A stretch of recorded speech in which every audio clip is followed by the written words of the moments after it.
Good morning everyone. Well, I am Amrita and in this video I will teach you Hindi.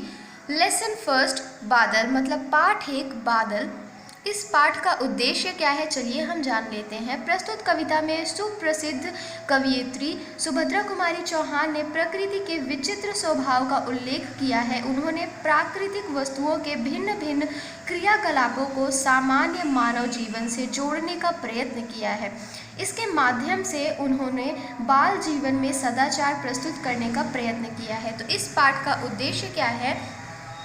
इस पाठ के उद्देश्य से सुभद्रा कुमारी चौहान हमें प्रकृति के बारे में बताना चाहती हैं और वो उन्होंने क्या किया है, प्रकृति की बहुत सारी चीज़ों को हमारे मानव जीवन से रिलेट किया है, मतलब कि जोड़ने का प्रयत्न किया है उन्होंने।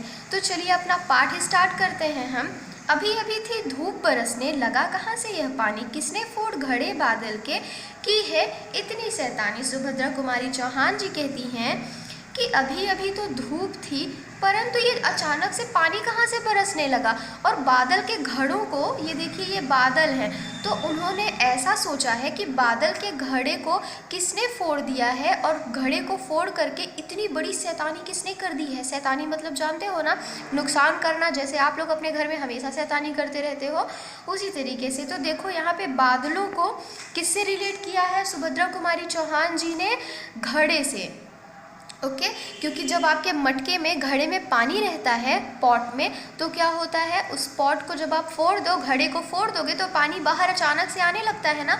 उसी तरीके से बादल को उन्होंने क्या बोला है, घड़ा बोला है कि जब घड़ा फूट जाएगा तो पानी आने लगेगा, बरसने लगेगा। ठीक है, तो चलिए एक बार फिर से देखते हैं कि अभी अभी थी धूप, अचानक से पानी कहाँ से आने लगा, पानी कहाँ से गिरने लगा और बादल के घड़ों को फोड़ करके इतनी ज़्यादा शैतानी किसने की है। नेक्स्ट पैराग्राफ, सूरज ने क्यों बंद कर लिया अपने घर का दरवाज़ा, उसकी माँ ने भी क्या उसको बुला लिया कहकर आजा। तो आपने नोटिस किया होगा, देखा होगा कि जब बारिश होती है तो मैक्सिमम टाइम में ऐसा होता है कि धूप नहीं होती है, उस टाइम पे सन आपको सूर्य नहीं दिखता है। इसीलिए उसी से इंस्पायर होकर के सुभद्रा कुमारी चौहान जी ने लिखा है कि क्या सूरज ने अपने घर का दरवाज़ा बंद कर लिया है, क्या उसकी मम्मी ने उसको अपने पास बुला लिया है, ये कह कर के यहाँ पे आ जाओ। ऐसा उन्होंने क्यों कहा है? क्योंकि बारिश के वक्त सूर्य देव नहीं दिखते हैं। ओके, जोर जोर से गरज रहे हैं बादल, हैं किसके काका, किसको डांट रहे हैं, किसने कहना नहीं सुना माँ का। ये जो बादल हैं ये जोर जोर से गरज रहे हैं, ये किसी के काका हैं क्या, किसको डांट रहे हैं, किसने कहा नहीं सुना माँ का। तो देखो आपने देखा होगा कि जो घर के बड़े बुजुर्ग होते हैं वो हमेशा डांटते रहते हैं छोटे बच्चों को, अगर वो कोई शैतानी वाला काम करते हैं तो किसी की बात नहीं सुनते हैं। इसीलिए सुभद्रा कुमारी चौहान जी ने यहाँ पे बादलों को काका बोला है। उन्होंने बोला है कि ये बादल किसके काका हैं और किसे डांट रहे हैं, किसने अपनी माँ की बात नहीं मानी है। आगे देखिए, बिजली के आंगन में अम्मा चलती है किसकी तलवार। देखिए उन्होंने बोला, सुभद्रा कुमारी चौहान ने बोला है कि ये देखिए छोटे बच्चे के रूप में उन्होंने इस पोयम को आप तक पहुंचाने की कोशिश की है। ये छोटा बच्चा अपनी अम्मा से क्या पूछता है कि अम्मा जो बिजली का आंगन है बताओ, उसके आंगन में किसकी तलवार चलती है, किसकी तलवार चमकती है, कैसी चमक रही है, फिर भी क्यों खाली जाते हैं वार। तो देखो जब ये बिजली चमकती है तो ऐसा लगता है ना जैसे तलवार चल रही है। तो वो बच्चा बोलता है कि देखो ये कैसे ज़ोर ज़ोर से चमक रही है, फिर भी इसके वार जितनी बार ये प्रहार करती है, मारने की कोशिश करती है, तो इसका वार हर बार क्या होता है, खाली जाता है। मतलब इसकी तलवार से कुछ नहीं हो पाता, इसको तलवार चलाना नहीं आता है।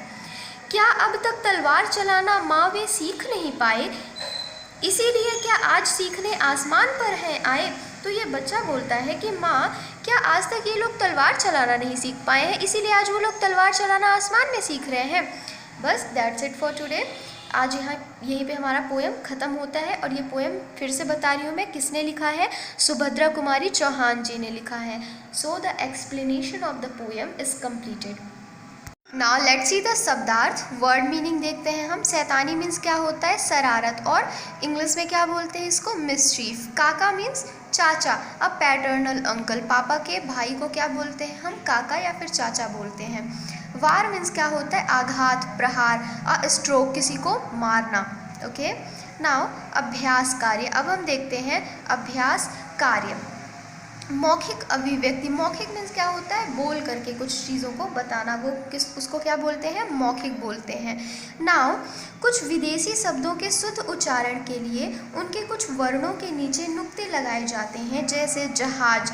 तो देखिए ये हा के बगल में नुक्ता लगाया हुआ है ना, इसको, इस चिन्ह को क्या बोलते हैं, नुक्ता बोलते हैं। ऑफिस तो यहाँ पे लगाया हुआ है, फा के बीच में ये डार्क दिख रहा है, आदि। निम्नलिखित शब्दों का शुद्ध उच्चारण कीजिए।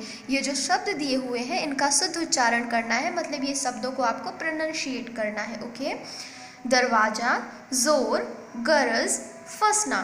तो ये क्या है, ये पॉइंट जो है ना, डॉट है, उसको क्या बोलते हैं, नुक्ता बोलते हैं। निम्नलिखित प्रश्नों के मौखिक उत्तर दीजिए। ये जो प्रश्न दिए हुए हैं इनके उत्तर आपको मौखिक मतलब मुंह से बोल करके देना है, आपको लिखना नहीं है इसका आंसर, ठीक है। कविता की कवयित्री का क्या नाम है, इस कविता को जिसने लिखा है उस कवयित्री का क्या नाम है, तो मैंने बताया था इस कविता की कवयित्री का नाम सुभद्रा कुमारी चौहान है। खा नंबर, कविता में किन किन प्राकृतिक वस्तुओं का वर्णन किया गया है, तो कविता में बादल, सूर्य, बारिश, बिजली, इन्हीं सारी चीज़ों का वर्णन किया गया है। और भी आप बता सकते हो कौन सी चीज़ें कविता में है, तो आप इसका आंसर देख करके अपने फ्रेंड्स को, अपने पेरेंट्स को बताना, ठीक है। गा नंबर, निम्नलिखित प्राकृतिक वस्तुएं कैसी आवाज़ करती हैं, तो ये जो प्राकृतिक वस्तुएं हैं ये कैसे आवाज़ करती हैं, बादल क्या करते हैं, गड़गड़ाते हैं, बिजली चमकती है, और हवा क्या करती है, सरसर की आवाज़ करती है।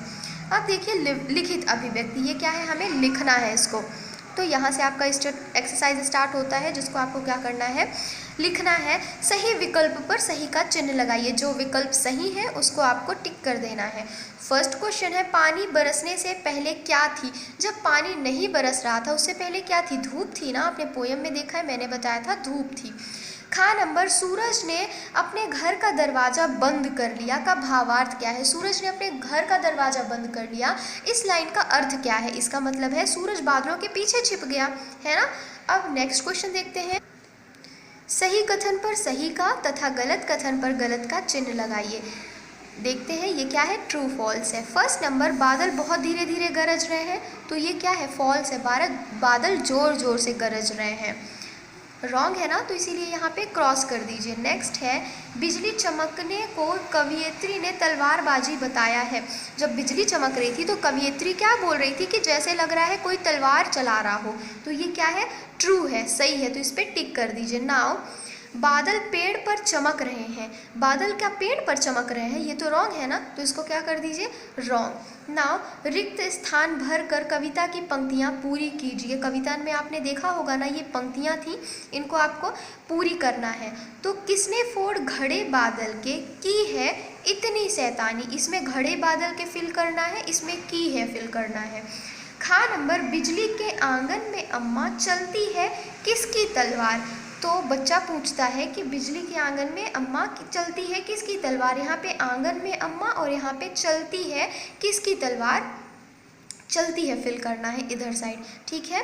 निम्नलिखित प्रश्नों के उत्तर दीजिए, तो जो ये प्रश्न है इनके उत्तर आपको देने हैं।